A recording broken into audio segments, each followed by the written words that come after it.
Medak parliament సభ్యులు శ్రీ మాధవనేని రఘునందన్ రావు గారికి జన్మదిన శుభాకాంక్షలు. నల్లంగుండ నర్సింగౌడ్, రామచంద్రాపురం 112వ డివిజన్ ప్రెసిడెంట్, పటాన్చెరు నియోజకవర్గం. నమస్తే. రోజు రోజుకు తెలంగాణ రాజకీయాలు సమ్మర్లో ఎండలెక్క వేడెక్కుతా ఉంది. నిన్న మొన్నటి దాకా మనం చూస్తా ఉన్నాం. బడ్జెట్ కంటిన్యూ అవుతుంది. బడ్జెట్ ఇక అసెంబ్లీ వేదికగా బడ్జెట్ మీద అటు ప్రతిపక్షాలు, అధికార పార్టీ నేతలు ఒకరి మీద ఒకరు విమర్శలు చేసుకుంటారు. సో ఇదిలా ఉంటే నిన్న మాజీ ముఖ్యమంత్రి కేసీఆర్ ఫామ్ హౌస్ వేదికగా మీడియాతో మాట్లాడుతూ కొన్ని కామెంట్ చేశారు. తెలంగాణ ఆగమైపోతున్నది, ఈ 15 నెలల్లో కాంగ్రెస్ ఆగమాగం చేసింది. సో తెలంగాణ ఆదాయం మీద కొంతమంది గుంటనకలు కన్నేసారు. యువతంతా మేలుకోవాలి, తెలంగాణను కాపాడుకోవాలి. సో కత్తి ఒకరికి వచ్చి యుద్ధం ఇంకొకరు చేయమన్నట్టున్నది. నన్ను కేసీఆర్ అన్న రావే రావే అని పిలుస్తూ ఉన్నారు, నేనేం చేయాలని చెప్పేసి కేసీఆర్ నిన్న మీడియాతో మాట్లాడారు. సో రైట్, ఇదే అంశం మీద మాట్లాడదాం. మనతో పాటు కాంగ్రెస్ పార్టీ సీనియర్ నాయకులు గజ్జల కాంతం గారు ఉన్నారు. తెలంగాణ ఉద్యమంలో కీలక పాత్ర, జేఏసీ కథాకారకంతా కూడా మీకు గద్దెల కాంతం గురించి పరిచయం చేయాల్సిన అవసరం లేదు. సో కేటీఆర్ మరోవైపు పాదయాత్ర చేస్తా వచ్చే 7 నుంచి అంటున్నాడు. ఎన్ని అంశాల గురించి మాట్లాడడం మనతో పాటు కాంతం గారు అన్న, నమస్తే. సో ఎట్లా చూస్తారు? కేసీఆర్ నిన్న పెట్టి ప్రెస్ మీట్ పెట్టి మాట్లాడుతూ ఉన్నాడు. తెలంగాణ ఆదాయం మీద కొంతమంది కాంగ్రెస్ నేతల గుంటనక్కల కన్నుబడ్డది, దాన్ని కాపాడుకోవాల బాధ్యత మన మీద ఉన్నట్టు యువతకు పిలుపునిచ్చారు. ఎట్లా చూస్తారు? కేసీఆర్ గారికి మతిస్థిమితం కూలిపోయిండు. మతిస్థిమితం కూలిపోయి మాట్లాడుతున్నాడు. తెలంగాణ సంపద ఎక్కడిది? తెలంగాణ సంపద, తెలంగాణ సంపద ఈ దేశానికి స్వతంత్రం వచ్చి 77 సంవత్సరాలలో ఏ ముఖ్యమంత్రి కూడా సంపాదించలేదు. భారతదేశ వ్యాప్తంగా మొత్తం ముఖ్యమంత్రుల ఆస్తులు చూస్తే, మన కేసీఆర్ గారి ఆస్తి చూస్తే 3 లక్షల కోట్లు ఈ రాష్ట్రం దోషేసిండు. ఈ రాష్ట్ర సంపదను ఆనాడు నిజాం పరిపాలించినటువంటి ఈ తెలంగాణ రాష్ట్రాన్ని, తెలంగాణను నిజాం పరిపాలించినప్పుడు అనేక సంపద ఉంది వాస్తవానికి ఈ రాష్ట్రంలో. నిజాం తర్వాత ఈ దేశానికి స్వాతంత్రం వచ్చిన తర్వాత ఈ దేశంలో 77 ఏళ్ళు పరిపాలించినటువంటి ఏ ముఖ్యమంత్రి కూడా ఇన్ని ఆస్తులు సంపాదించలేదు. ఒకవేళ సంపాదించినట్టు అవుతే నేను మాజీ ముఖ్యమంత్రి కేసీఆర్ గారిని ఒక మాట అడుగుతా, ఒక్కరిని చూపించు ఉమ్మడి రాష్ట్రంలో ఏ ముఖ్యమంత్రి అన్న నీ అన్ని ఆస్తులు ఎవడన్నా సంపాదిస్తే, నీ కొడుకన్న ఆస్తులు ఎవడన్నా సంపాదిస్తే, హరీష్ రావు గారు సంపాదించిన ఆస్తులు ఎవరన్నా సంపాదిస్తే, కవిత సంపాదించిన ఆస్తులు ఎవరన్నా సంపాదిస్తే నువ్వు ప్రూఫ్ చేయి, అప్పుడు మాట్లాడే ముందు ఒక సిస్టమ్ ఉండాలి. ఎందుకంటే ఈ 75 ఏళ్లలో ఏ ముఖ్యమంత్రి అయినా, ముఖ్యమంత్రి కానీ, ముఖ్యమంత్రి కొడుకు కానీ, అల్లుడు కానీ, బిడ్డ కానీ, ఒకవేళ వాళ్ళ ఆస్తులు చూపించు, నీ ఆస్తులు చూపిస్తాం. ఇయాలో 75 సంవత్సరాలలో ఏ ముఖ్యమంత్రి దుయ్యనటువంటిది, ఏ ముఖ్యమంత్రి సంపాదించినటువంటి సంపాదన ఈ రాష్ట్రంలో 10 ఏళ్లలో ఈ రాష్ట్ర మాజీ ముఖ్యమంత్రి కేసీఆర్ సంపాదించాడు. తెలంగాణ 75 ఏళ్ళు అంటే అంతకుముందు 75 ఏళ్ళ కన్నా బిఫోర్ నిజాం పరిపాలనలో ఈ తెలంగాణ గడ్డ మీద, ఈ తెలంగాణ భూభాగంలో అనేకమైన సంపద, అనేకమైన ఆస్తులు వాస్తవానికి ఉండే. ఇది వాస్తవం. చరిత్రకు పోతే మొత్తం తెలుసుకోవచ్చు ఇదంతా. తర్వాత ఏ ముఖ్యమంత్రి కూడా ఈ తెలంగాణ రాష్ట్రంలో కానీ, ఉమ్మడి రాష్ట్రంలో ఉన్నప్పుడు ఉమ్మడి రాష్ట్రాన్ని పరిపాలించిన ముఖ్యమంత్రులు కూడా తెలంగాణ సంపదను ఎక్కడ కూడా కూలగొట్టలే. డెవలప్మెంట్లో అటు ఇటు జరిగింది, కానీ ఎక్కడ కూడా ఆస్తులు కూలగొట్టలేదు. ఈ తెలంగాణ భూభాగంలో ఉన్న భూములు ఎక్కడ కూడా అమ్ముకోలే, ఎక్కడ కూడా దోపిడీ జరగలే. ఇది వాస్తవం. అయితే ఎప్పుడైతే తెలంగాణ రాష్ట్రం ఏర్పడ్డదో, తెలంగాణ రాష్ట్రం కోసం తెలంగాణ ప్రజలు, ఉద్యమకారులు, విద్యార్థులు, ఉద్యోగులు ఈ తెలంగాణ రాష్ట్రం వస్తే తెలంగాణ రాష్ట్రం ప్రజలు బాగుపడతారు, తెలంగాణ యువతకు ఇంటికో ఉద్యోగం వస్తుంది అనే లక్ష్యంతో తెలంగాణ ఉద్యమం చేశాం. ఆనాడు కేసీఆర్ ఏమన్నాడు? తెలంగాణ ప్రజలను మభ్యపెట్టి మోసం చేసే మాటలు మాట్లాడి ఇంటికో ఉద్యోగం వస్తుంది. ఏమయ్యా, ఇంటికో ఉద్యోగం ఇచ్చావా? మొదలు దానికి సమాధానం చెప్పు. నువ్వు ఇంటికో ఉద్యోగం ఇచ్చావా? తెలంగాణ రాష్ట్రం ఏర్పడగానే దళితుడిని ముఖ్యమంత్రి చేస్తున్నావు, చేశావా? రెండో తప్పు. మూడోది, తెలంగాణ ఉన్నటువంటి దళితులందరికీ ప్రతి నిరుపేద కుటుంబానికి, దళిత కుటుంబానికి 3 ఎకరాల భూమి ఇస్తున్నావు, ఇచ్చావా? ఇయ్యలే. తెలంగాణ యువతకు ప్రతి ఇంటికో ఉద్యోగమని, తెలంగాణ నిరుద్యోగ వృత్తి అని చెప్పావు, ఇచ్చావా? చెప్పు ప్రజలకు, ఇది చెప్పు. ఫస్ట్ ఈ సమాధానాలు చెప్పు ప్రజలకు. కానీ ఇవాళ తెలంగాణ ప్రజలు కేసీఆర్ అన్న రావాలి రావాలి ఎందుకు కూలుస్తుంది కాంగ్రెస్ ప్రభుత్వం అంటారు. నీకు చెప్పినోడు ఏలంటి కొడుకు అడిగిండే కేసీఆర్ రావాలి, ఈడోడు కేటీఆర్ రావాలి, బొచ్చుగాడు రావాలని ఎవడు అడిగిండే? ఎవడా నీకు చెప్పిన గాడి కొడుకు? ఒక్కటి చూపించవా? చూపించు. రోడ్డు మీద యువతకి టచ్ ఉందా? అరే వీళ్ళు దోపిడీ చేస్తూ పోసి నాశనం చేసింది తెలంగాణ అని చెప్పి ఏడుతున్నారు ప్రజలంతా. ఇంత దోపిడీ జరిగిందా? కాంగ్రెస్ గవర్నమెంట్ వచ్చినాక మా రేవంత్ రెడ్డి గారు రాష్ట్ర ముఖ్యమంత్రిగా అయిన తర్వాత మొత్తం బట్టబయలు చేసినాక అసెంబ్లీలో బయట మొత్తం అలా రంగంతా బయట పెట్టినాక తెలంగాణ ప్రజలందరికీ, రైతులకు, యువతకు, విద్యార్థులకు అందరికీ తెలిసిపోయింది ఇంత దోపిడీ జరిగిందా. అంటే పూర్తిగా ప్రజలందరికీ తెలుసుకొని వాళ్ళేమో 10 ఏళ్ళ అభివృద్ధి అంటారు, మీరేమో 15 ఏళ్ళ విధ్వంసం అంటున్నారు. వాళ్ళు కాంగ్రెస్ అభివృద్ధి ఎక్కడో చూపించవయ్యా. అభివృద్ధి ఎక్కడో చూపిస్తే తెలుస్తుంది. చూపించు అంటున్నా. అభివృద్ధి ఎక్కడో చూపించాలి. ఇప్పుడు నీ అభివృద్ధి ఏంటంటే మీ కుటుంబం అభివృద్ధి చెందింది, కేసీఆర్ కుటుంబం అభివృద్ధి చెందింది. కేసీఆర్కు వాస్తవానికి ఫామ్ హౌస్ కాడ 30 నుంచి 60 ఎకరం భూమి ఉండే, ఇలా 600 ఎకరాల భూమి అయింది ఆయన ముఖ్యమంత్రి అయిన తర్వాత. ముఖ్యమంత్రి కాకముందు 60 ఎకరాల భూమిని కొన్నాడు. ఎందుకంటే కేంద్ర మంత్రిగా అక్రమ సంపాదన, ఎమ్మెల్యేగా అక్రమ సంపాదన, తెలంగాణ ఉద్యమం పేరు మీద వస్తువులు, ఆ అక్రమ సంపాదనతో 60 ఎకరాల భూమి కొన్నాడు. ఇంకా ఇతరత్ర సంపాదన కూడా ఉన్నది ఒక్కటి. అది మామూలుగా ఉండే. ఎప్పుడైతే ముఖ్యమంత్రి అయిందో 600 ఎకరాల ఆస్తి సంపాదించి ఇప్పుడున్న ఫామ్ హౌస్ కాడ 600 ఎకరాల భూమి. తర్వాత హైదరాబాద్ చుట్టూ 30,000 ఎకరాల భూమి. నిజాంకు సంబంధించిన వంశస్థుల్ని, నిజాంకు సంబంధించినటువంటి వాళ్ళది, వాళ్ళ వంశస్థుల భూమి 30,000 ఎకరాల భూమి. అసలు ఈ ధరణి తీసుకొచ్చిందే దానికోసం తీసుకొచ్చాడు ఈయన. తెలంగాణ ప్రజల కోసం, తెలంగాణ రైతాంగం కోసం తీసుకురాలే ధరణి తీసుకొచ్చుడే కుట్ర, ధరణి తీసుకొచ్చుడే మోసం. ఆ ధరణి తీసుకొచ్చింది ఎందుకంటే నిజాంకి సంబంధించిన భూములు ఉన్నాయి, వాళ్ళ వంశస్థుల భూములు ఉన్నాయని చెప్పి ఆలోచన చేసి తెలంగాణ చుట్టూ, హైదరాబాద్ చుట్టూ 30,000 ఎకరాల భూమి కాజేసి ధరలో ఎక్కించి 10,000 ఎకరాల భూములను అమ్మేసిండు బీనామీల పేరు మీద. అసలు ఎక్కడ పోయినా ఏంటిది కూడా ఇప్పటికీ తెలిసే పరిస్థితి లేదు. అది 10,000 ఎకరాల భూములు అమ్మేసి, ఆ అమ్మేసిన డబ్బు దోపిడీ జరిగింది, తీసుకున్నాడు. ఇంకా 20,000 ఎకరాల భూమి కొడుకు పేరు మీద, బిడ్డ పేరు మీద, వాళ్ళ కుటుంబాల బిడ్డల పేరు మీద, బినామీల పేరు మీద ఇంకా 20,000 ఎకరాల భూములు సంపాదించారు. ఎక్కడి నుంచి వచ్చిన ఈ ఆస్తులు? దీనికి జవాబు చెప్పు కేసీఆర్. తెలంగాణ ప్రజలకు దీనికి జవాబు చెప్పు. నెంబర్ 1. నెంబర్ 2, నీ కొడుకు అమెరికా కంపెనీలలో ఎక్కడిది డబ్బు? అక్కడ అమెరికా కంపెనీలలో 50,000 కోట్లు పెట్టిండు. ఆ డబ్బు ఎక్కడి నుండి వచ్చింది? అంతకుముందు నీ కొడుకు ఉద్యోగం చేసుకుంటే బతికినోడు అమెరికాలో. అమెరికా నుండి ఇక్కడ మంచి ఉద్యోగం వస్తుందని ఇక్కడికి వచ్చిండు. ఈ ఎమ్మెల్యే ఉద్యోగంలో మంత్రి ఉద్యోగం చేసి 50,000 కోట్లు నువ్వు సంపదను అమెరికాలో, లండన్లో, ఇతర దేశాలలో కంపెనీలలో పెట్టినవు అంటే ఆ డబ్బు ఎక్కడి నుండి వచ్చింది? ఇప్పుడు దానికి చెప్పు మాకు. దానికి చెప్పాలి. దానికి చెప్పినాక మీరు మాట్లాడండి. ఇప్పుడు కేసీఆర్ ఫామ్ హౌస్ లోనేమో ప్రెస్ మీట్ పెడుతున్నాడు, మీరేమో అసెంబ్లీకి రాండి, అసెంబ్లీలో వచ్చి మాకు ఆన్సర్ చెప్పండి మీరు అంటున్నారు. ఆ విషయానికి వస్తున్నా అసలు కేసీఆర్ ఆ విషయానికి వస్తున్నా. మొదలు కొడుకు ఆస్తుల గురించి చెప్తున్నా. ఇయల్లో 50,000 కోట్లు ఇతర దేశాలలో, అమెరికాతో సహా ఇతర కంపెనీలలో పెట్టిండు కేటీఆర్. ఇది వాస్తవం. నెంబర్ 1. నెంబర్ 2, నీ కొడుకు లండన్లో ఎందుకు ఇల్లు, అమెరికాలో ఎందుకు ఇల్లు?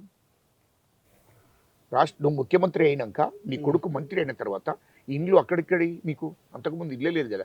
బంజారా హిల్స్లో ఇల్లు తెలంగాణ సెంటిమెంట్తోని వసూలైనప్పటి డబ్బులు తొనిల్లు కట్టినాం. ఆ ఒకటే ఇల్లు ఉండే. ఇప్పుడు ఇతర దేశాలలో ఇల్లు ఎందుకు? నీ కొడుకు. తర్వాత నీ కొడుకు ఫామ్ హౌస్ ఎందుకు? ఉమ్, నీకో ఫామ్ హౌస్, నీ కొడుకో ఫామ్ హౌస్. నీ కొడుకు ఫామ్ హౌస్లో దాదాపు 50 ఎకరాల భూమి, 100 ఎకరాల భూములలో నీ కొడుకు ఫామ్ హౌస్ కట్టుకొని, ఉమ్, తర్వాత నీ కొడుకు అండర్ గ్రౌండ్ ఇల్లు కట్టుకున్నాడు. ఉమ్. అవును చెప్పారు, పోయినసారి కూడా చెప్పారు. పోయినసారి కూడా చెప్పినాం కదా, నీ కొడుకు అండర్ గ్రౌండ్ ఇల్లు కట్టిండు, ఉమ్, 5 అంతస్తులు. ఉమ్, దానికి ఎంత కావాలి? దాదాపు 500 కోట్లతోనే ఇక్కడ కట్టిండు. ఉమ్, నీ కొడుకు నెంబర్ 1. నీ బిడ్డ ఇక్కడ బంజారాహిల్స్లో పోలీస్ స్టేషన్ దగ్గరలో, ఉమ్, బంజారాహిల్స్ పోలీస్ స్టేషన్ దగ్గరలో ఉమ్, దాదాపు 180 కోట్లతో ఇల్లు కట్టింది. ఉమ్, దాంట్లో 50 కోట్ల ఫర్నిచర్ తెప్పించింది బయట నుండి, ఉమ్, బయట కంట్రీస్. ఈ ఇండియాది కాదు, తెలంగాణ రాష్ట్రంలో కూడా ఉంది. ఆమె ఛాయ్ గ్లాస్ కూడా తెలంగాణ రాష్ట్రానికి కాదు, హైదరాబాద్లో కూడా ఉన్నది కాదు. ఉమ్, ఈ ఇండియా కావు, ఆయన ఇంట్లో వాళ్ళ ఇంట్లో టీ కప్పు కూడా, ఉమ్, టేబుల్ కూడా, నువ్వు కూర్చుంటే కుర్చీ కూడా ఇక్కడ హైదరాబాద్లో ఉన్నాయి కాదు. ఉమ్, ఆమె ఇంట్లో ప్రతి వస్తువు అంటే టోటల్గా ఉమ్, బయట కంట్రీస్ నుంచి ఇప్పించింది 50 కోట్లతో. ఉమ్, ఎక్కడి నుండి వచ్చిందో డబ్బు? నీ బిడ్డ నాగలగానే రెంట్కుంటుండే కదా, ఉమ్, నీ బిడ్డ రెంట్కి ఉంటుండే. ఆ రెంటిల్లు అందరికీ తెలిసిందే కదా.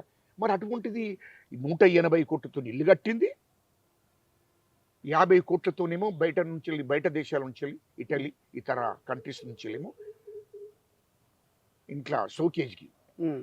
సోఫాలు, కుర్చీలు, అంటే ఇప్పుడు 10 ఏళ్ళ గ్లాసులు ఇవన్నీ తెప్పించింది మొత్తం. నీ ఇంట్లో ఆ ఇంట్లో 180 కోట్లతో కట్టిన ఇంట్లో మొత్తం బయట దేశం ఉంది. ఇప్పుడు 10 ఏళ్ళ బీఆర్ఎస్ నాయకులు సంపద, తెలంగాణ సంపద దోచిరంటారా మీరు? ఇప్పుడు చూడు, దోషిన సంపదనే కదా ఇదంతా. ఉమ్, రెండోదా ఇల్లు కట్టింది. ఉమ్, మా దుబాయ్లో 3 ప్లాట్లు ఉన్నది ఉమ్, వివిఐపి ఏరియాలో. ఉమ్, వివిఐపి ఏరియా అంటే రాజులుండే ఏరియా. ఓకే. ఒక ఏరియా ఉంటుంది, రాజులుండే ఏరియా. ఉమ్, ఒక్కొక్క ప్లాట్కు 180 కోట్లు, ఉమ్, 180 కోట్లతో ఒక ప్లాట్ ఉన్నది. 180 కోట్లతో ఒక ప్లాట్ ఉన్నది. అట్లా 3 ప్లాట్లు ఉన్నది. ఉమ్, అంటే దాదాపు 500 కోట్లు. ఉమ్, 500 కోట్లతో 3 ప్లాట్లు ఉన్నది. ఎక్కడ? దుబాయ్లో చూపిస్తాను. దుబాయ్లో ప్లాట్లు ఉన్నది ఒకటి. తర్వాత లండన్లో ఇల్లు ఉన్నది. ఇవన్నీ ఎక్కడి?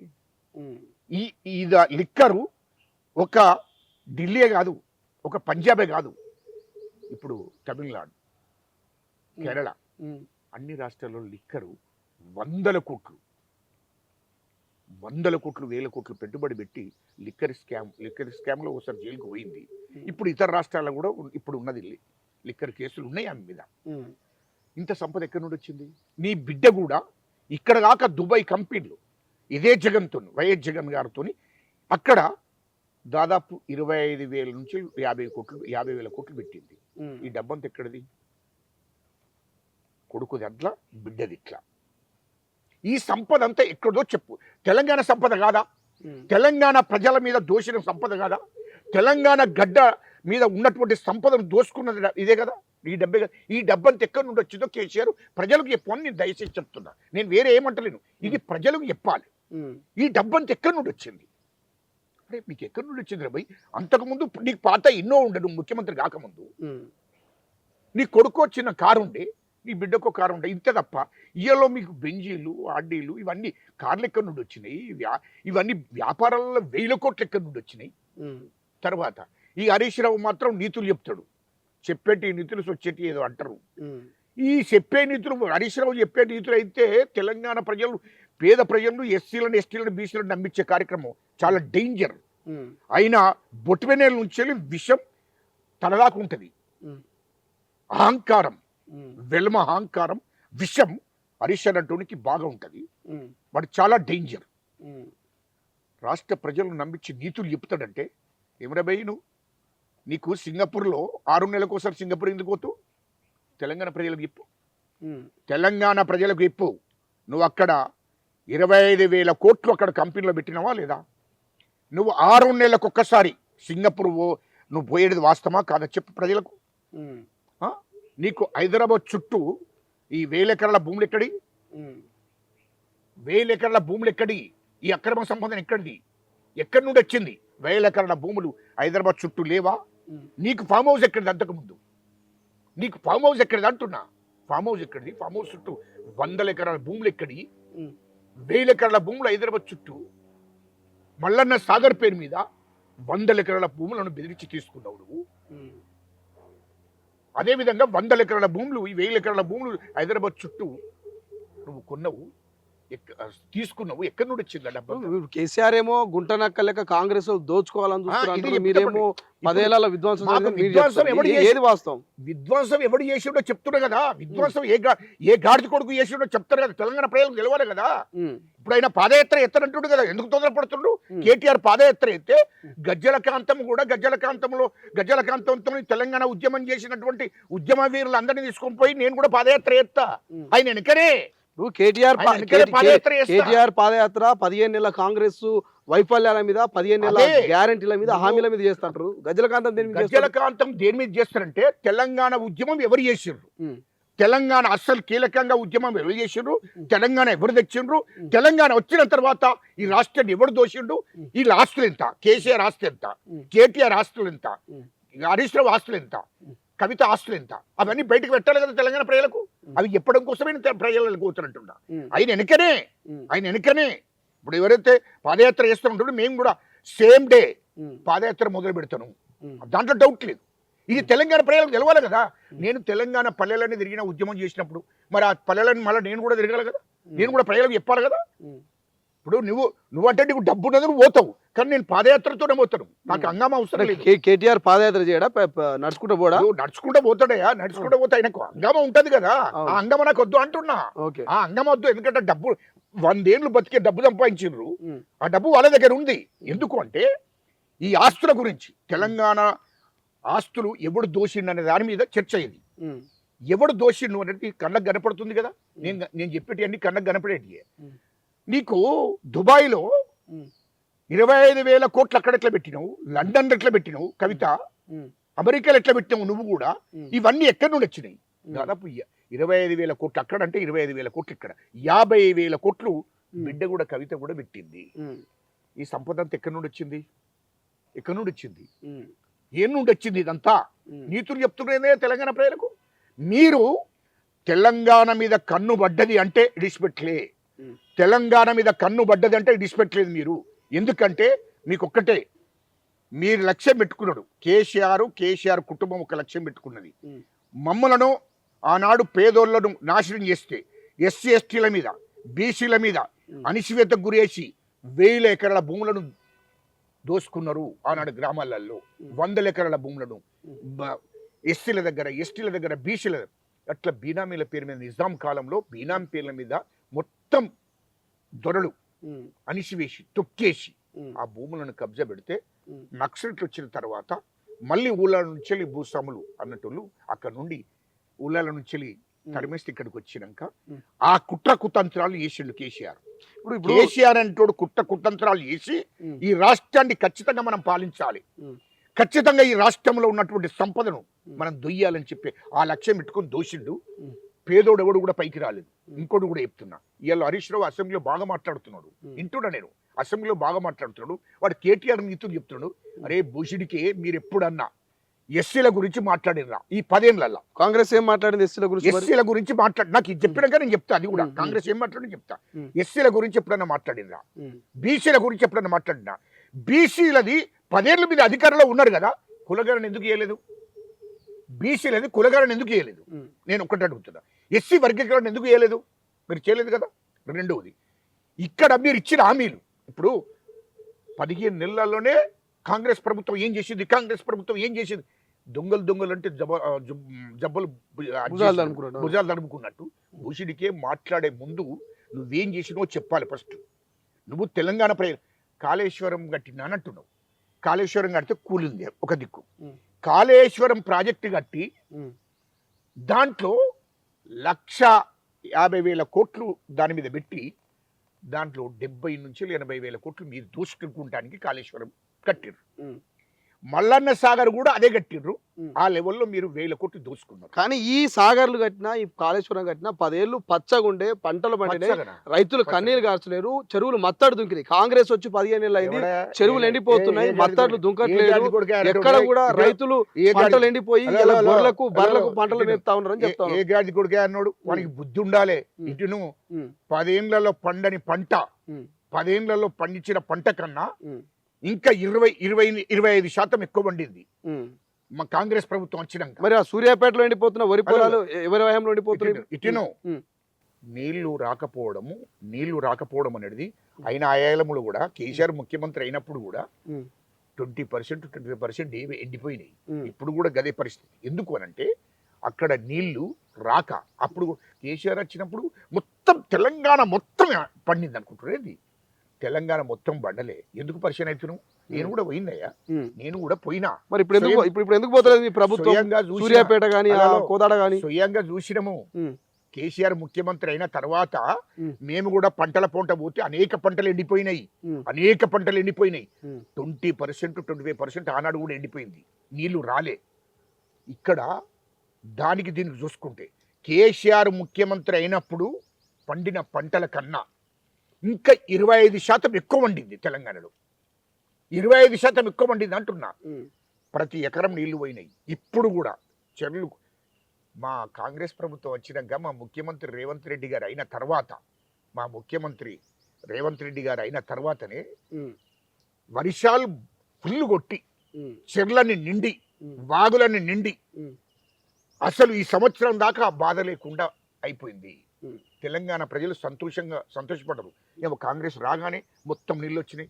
ముఖ్యమంత్రి రేవంత్ రెడ్డి గారు రాగానే మొత్తం ఫుల్ వర్షాలు. మీరు కూడా చూసారు కదా, వర్షాకాలం అయిపోయినా కూడా వర్షాలు వచ్చినాయి. అన్ని వర్షాలు కొట్టినాయి. సస్యశ్యామలంగా పంటలు కూడా సస్యశ్యామలమైనవి. విపరీతంగా పండినాయి పంటలు. పండిన పంటకు గిట్టుబాటు ధర ఇచ్చిండు మా ముఖ్యమంత్రి రేవంత్ రెడ్డి గారు. 500 బోనస్ ఇచ్చిండు మా ముఖ్యమంత్రి రేవంత్ రెడ్డి గారు. ఈ కేసీఆర్ ముఖ్యమంత్రి ఉన్నప్పుడు 10 ఏళ్లలో ప్రతి క్వింటల్కు 5 కిలోలు, ప్రతి క్వింటల్కు 5 కిలోలు కమిషన్ దాంట్లో కోత 5 కిలోల కోత. కాంగ్రెస్ ప్రభుత్వం వచ్చినాక మా ముఖ్యమంత్రి గారు రేవంత్ రెడ్డి గారు ప్రమాణ స్వీకారం చేసిన తర్వాత రైతులకు 1 కిలో కూడా వద్దు, రైతుల కష్టాన్ని మనం తీసుకోకూడదు అని చెప్పి 5 కిలోలు తీసుకుంటూ 1 కిలో కాదు, 1/2 కిలో కూడా కాంగ్రెస్ పార్టీ తీసుకోవద్దని చెప్పింది అంటున్నా. బస్తకు 5 కిలోలు తీసుకుంటే అట్లా రైతులకు అలా పండించిన పంట మొత్తము ఎకరానికి ఒక బస్తా 1 క్వింటల్ చొప్పున దోపిడీ జరిగింది. అప్పుడు 1 క్వింటల్ చొప్పున 1 బస్తా చొప్పున దోపిడీ చేసిండ్రు వీళ్ళ ప్రభుత్వంలో. మాకు ఆ బస్తా వద్దు, వాళ్ళకు పండించిన పంటకు రైతులకు గిట్టుబాటు ధరిచ్చింది. 500 బోనస్ ఇచ్చింది. 5 కిలోలు మాకు వద్దని చెప్పి 5 కిలోలు రైతులకే మేలు చేసింది. మాకొద్దు ఆ క్వింటల్. ఇప్పుడు ఎకరాన క్వింటల్ అంటే మాకు అవసరం లేదు, రైతే బెనిఫిట్ ఇయ్యండి. ఇప్పుడు రైతులకు ఇంత మంచిగా ఇయ్యంగా రైతులకు నష్టం రైతులకు ఎట్లా నష్టం జరిగినట్టు నాకు అర్థం కాలే. మరి ఇప్పుడు పూర్తి స్థాయి రుణమాఫీ కాలేదని అసెంబ్లీలో చెప్తా ఉన్నారు కదా. 100% అని మీరు అంటారు, లేదు 100కు కనీసం 60% కూడా రుణమాఫీ కాలేదంటారు. ఏ గాడి కొడుకే బీఆర్ఎస్ నేతలు మొత్తం అంటున్నారు, బీజేపీ అంటారు. భూషిడికేరు మళ్ళీ ఇంకోటి నేను చెప్తున్నా, మళ్ళీ సీరియస్ ఉంటది. లుచ్చానా కొడుకులు, ఈ దొంగనా కొడుకులు, ఈ దోపిడీ చేసిన నా కొడుకులు మాట్లాడితే ప్రజలు ఒప్పుకుంటారా? ఈ లమిటి కొడుకులు చేయబట్టే రాష్ట్రం నాశనమైంది. ఇయల్లో రైతు రుణమాఫీ అంటే రేవంత్ రెడ్డి గారు ఈ రాష్ట్రానికి ముఖ్యమంత్రి అయిన తర్వాత రైతులను బాధలు చూడలేక ఒకేసారి 2 లక్షల రూపాయలు రుణమాఫీ చేసిండు.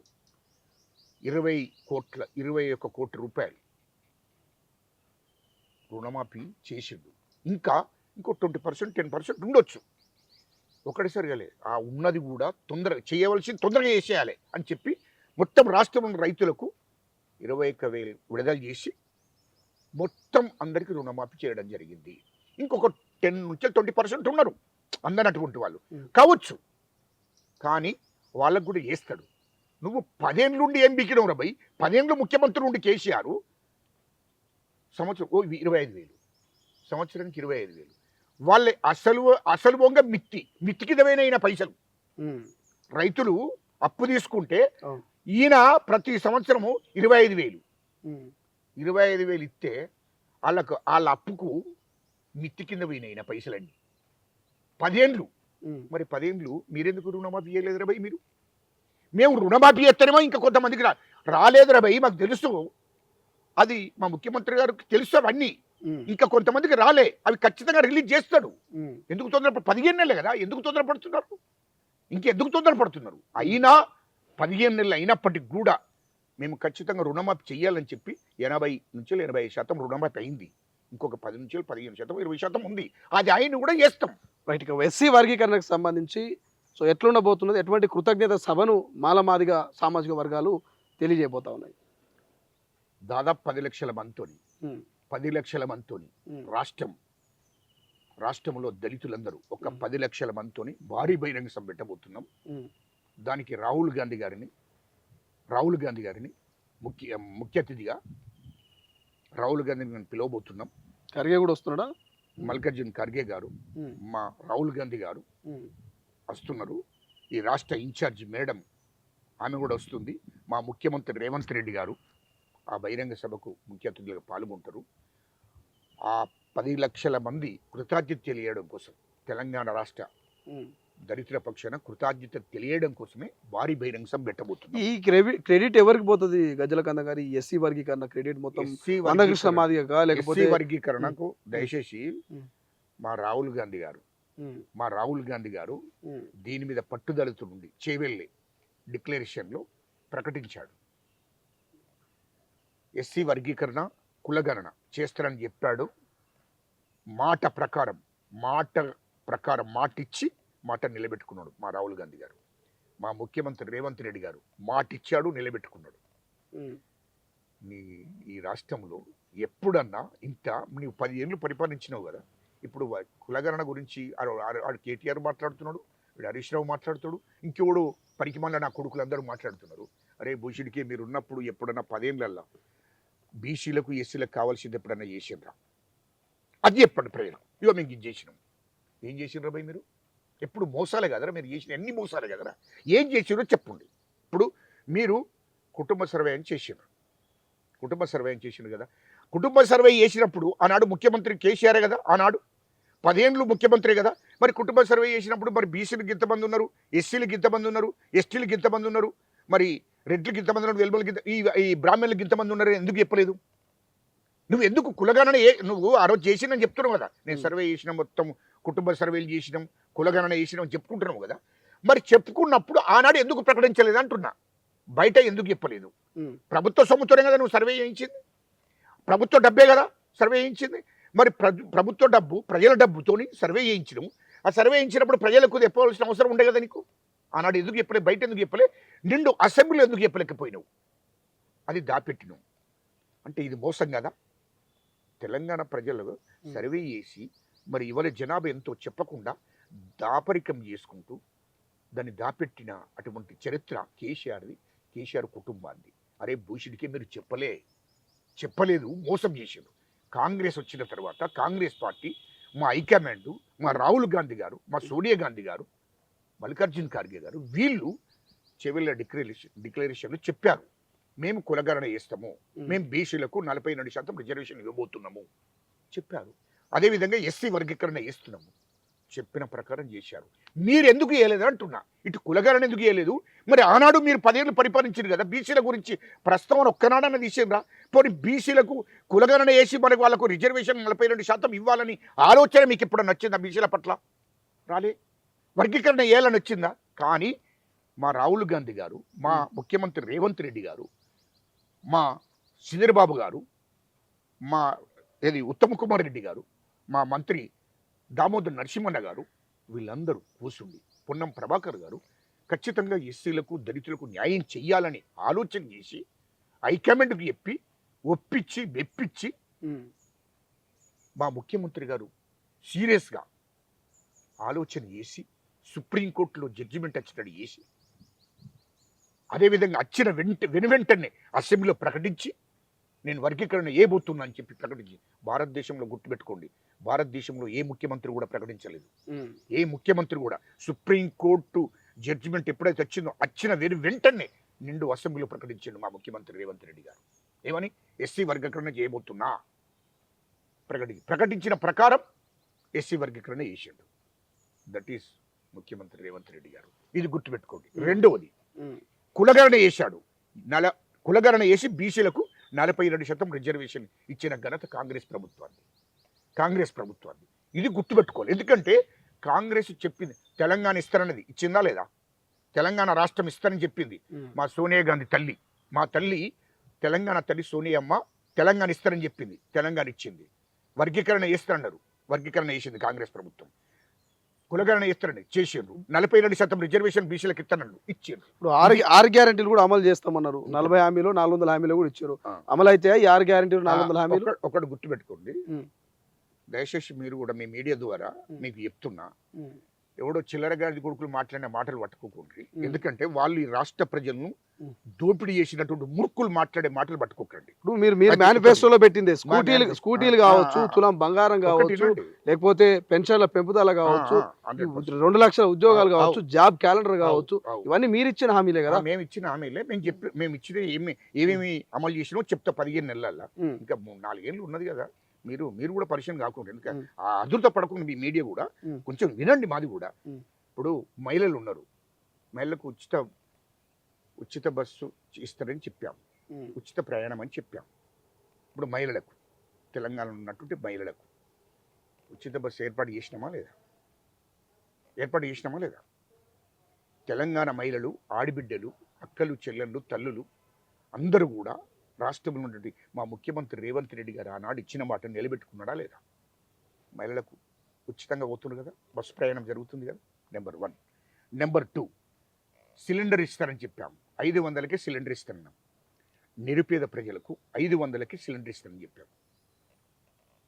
500కి సిలిండర్ ఇస్తున్నాం కదా రాష్ట్ర వ్యాప్తంగా. రెండు అమలు జరిగినట్టే కదా. మూడవది 200 యూనిట్లు ప్రతి నిరుపేద కుటుంబానికి, ప్రజలకు ఇస్తారని చెప్పాము. అర్హులైనటువంటి వాళ్ళందరికీ కూడా 200 యూనిట్లు మా ముఖ్యమంత్రి రేవంత్ రెడ్డి గారి నాయకత్వం ఇస్తుంది కదా, మా కాంగ్రెస్ ప్రభుత్వం ఇస్తుంది కదా. మరి మూడోది అమలైనట్టే కదా. 3 అమలైనట్టు కదా. ఇంకా ఈ విధంగా చెప్పుకుంటూ పోతే అన్ని స్కీములు కూడా ఖచ్చితంగా రైతులకు రుణమాఫీ చేసినాం కదా. 4 చేసినాం కదా. రెండవది రైతు భరోసా అనేది చేశాము. ఎవరైతే అర్హులు ఉన్నారో, రైతులు నిజంగా వ్యవసాయం చేస్తున్నారు, నిజంగా భూమి సాగు చేస్తున్నారు, వాళ్లకు మాత్రమే మా ముఖ్యమంత్రి రేవంత్ రెడ్డి గారు వాళ్ళకు మాత్రమే ఇస్తానన్నాడు. అది అమలవుతుంది. 5 ఇంకొక 1-2 ఉన్నాయి. అవిటే చేస్తాము. రెండవది ఉద్యోగాలు అన్నావు. ఇంతకుముందు నిరుద్యోగ యువతకు ఉద్యోగాలు ఇస్తారని చెప్పాము. ఇప్పటికీ మేము వచ్చినాక జాబ్ క్యాలెండర్ ఎన్ని విడుదల చేసినాం? ఇదేమో 56,000 ఉద్యోగాలని మీరు అంటారు. వాళ్ళేమో మేము వేసిన నోటిఫికేషన్లు, వీళ్ళు నియామక పత్రాలు ఇచ్చారని వాళ్ళు ఎవరు నమ్మాలి ప్రజలు? ఆ గాడిద కొడుకు ఎందుకు చేయలేదు? తెలంగాణ ప్రజలకు అందరికీ తెలుసు స్పష్టంగా. మీ మీడియాకు దయచేసి మీ మీడియా వినండి. తెలంగాణ ప్రజలకు 10 ఏళ్ళు ఉన్నాడు. వాడు నోటిఫికేషన్ ఇచ్చేందుకు ఏమన్నా నోటిఫికేషన్ ఇచ్చేందుకు కుకున్నాడే. మరి ఎందుకు ఇవ్వలేదే ఉద్యోగాలు? ఎందుకు ఇవ్వలేదు అంటున్నాను నేను. ఎందుకు ఇవ్వలేదు ఉద్యోగాలని నేను అడుగుతున్నా. నువ్వు 10 ఏళ్ళు పరిపాలన చేసినావు. మేము వచ్చిన 15 ఏళ్ళకే భూషుడికే 56,000 ఉద్యోగాలు ఇచ్చేసినాం. 2 లక్షల ఉద్యోగాలు ఇస్తారన్నాం కదా. ఇప్పుడు ఆయన కడప ఇస్తున్నాం. ఇప్పుడు ఇదే సంవత్సరం ఆయన్ని కంప్లీట్ చేస్తాం. ఇంకా 4 ఏళ్ళు మా అధికారం ఉంది. 4 ఏళ్ళలో 2 లక్షలు కాదు 4 లక్షల ఉద్యోగాలు ఇస్తాం. మొత్తం నిరుద్యోగ యువత నిరుద్యోగం లేకుండా చేస్తాం. కొద్దిగా ఓపిక పట్టు. ఎందుకు తొందరపడుతున్నారు? వచ్చిన 15 నెలల 56,000 ఉద్యోగాలు ఇచ్చినామంటే ఇంకేందయ్యా? ఇప్పుడు మళ్ళీ ఈ సంవత్సరము ఇంకా 50,000 ఉద్యోగాలు ఇవ్వబోతున్నావు. ఇంత 4 ఏళ్లలో నువ్వు అనుకున్న 2 లక్షలు కాదు 4 లక్షల ఉద్యోగాలు ఇస్తావు. అనేక కంపెనీలు వస్తాయి. ప్రైవేట్ కంపెనీలలో కూడా లక్షల మంది నిరుద్యోగ యువతకు ఉద్యోగాలు వచ్చే అవకాశాలు ఉన్నాయి. ఎందుకు మీరు తొందరపడుతున్నారు? 15 నెలలకే అరే ఎందుకు 10 ఏళ్ళు ఏం చేసినావు రా భూషణికి? 10 ఏళ్ళు ఏం చేసినావు? ఎన్ని ఉద్యోగాలు ఇచ్చినావు? అది చెప్పు. నువ్వు 10 ఏళ్ళు పరిపాలించినావు. ఇంటికో ఉద్యోగాన్ని ఇచ్చినావా? నేను నిన్ను అడుగుతాను. ఇప్పుడు మమ్మల్ని అడిగారు కదా. 15 నెలల్లో కొన్ని స్కీములు ఇంకేదైతే ఉన్నాయో ఇయని స్కీములు 1-2 ఉన్నది కదా, అవి అమలు చేస్తాం. ఇంకా 4 ఏళ్ళు టైం ఉన్నది. ఎందుకు తొందరపడుతున్నారు? ఇప్పుడే అంత అయిపోయింది. ఇక మొత్తం అయిపోయిందా? నువ్వు వచ్చి 10 ఏళ్ళలో ఒకటి అమలు చేయలేదు. మేము 10 ఏళ్ళు కాదు 15 నెలల్లో సగానికన్నా ఎక్కువ అమలు చేసినాం. తొందర ఎందుకు పడుతున్నారు? రెండవది నేను నిన్ను అడుగుతాను, ఇప్పుడు కేసీఆర్ గారిని అడుగుతున్నా నేను. నువ్వు హామీలు ఇచ్చినావు కదా, నిరుద్యోగ వృత్తి ఇస్తానన్నావు. ఇచ్చినవా? ఎందుకు ఇవ్వలే? నెంబర్ 1. నెంబర్ 2, తెలంగాణ రాష్ట్రం రాగానే మొదటి ముఖ్యమంత్రి దళితుడు అని చెప్పినావు. దళితుడు ముఖ్యమంత్రి చేసినవా? ఇది మోసం కదా? నెంబర్ 2, ప్రతి నిరుపేద దళితుడికి 3 ఎకరాల భూమి ఇస్తారని చెప్పినావు. మేము ఇవని చెప్పలే, నువ్వే ఇస్తారని చెప్పినావు.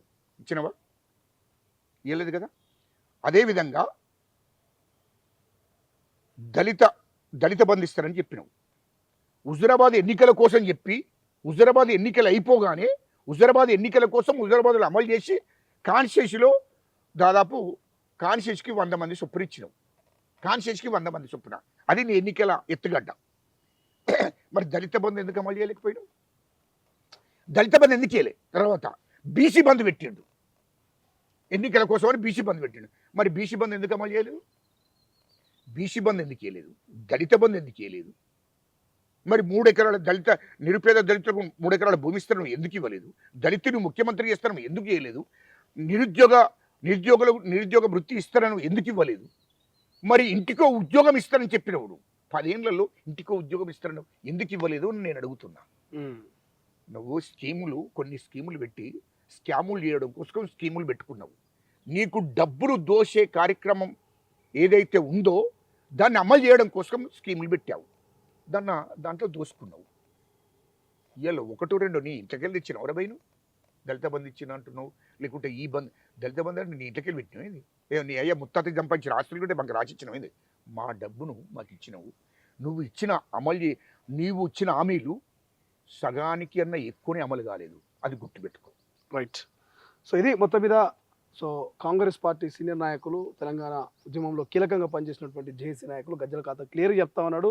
సో గుంటనక్కలు తెలంగాణ సంపద మీద దోచుకోవడానికి కన్నేసుడు కాదు, 10 ఏళ్లలో విధ్వంసాన్ని సృష్టించి అవినీతి అక్రమాలకు పాల్పడింది కేటీఆర్, కల్వకుంట్ల కుటుంబము, మాజీ ముఖ్యమంత్రి కేసీఆర్, కవిత, హరీష్ రావు అంటూ లెక్కలతో సహా చెప్తున్నటువంటి పరిస్థితి. సో చూద్దాం, మరి కేటీఆర్ పాదయాత్రను కూడా స్వాగతిస్తాం, నీ పాదయాత్ర వెనక మా పాదయాత్ర ఉంటుందంటూ మరి ఒక సవాల్కు ప్రతి సవాల్ని అయితే గజ్జల కాంతం విసిరాడు. చూద్దాం ఏం జరగబోతుందో తెలంగాణ రాష్ట్ర రాజకీయాల్లో, ఎటువంటి పెను మార్పు సంభవించిందో భవిష్యత్తులో అనేది.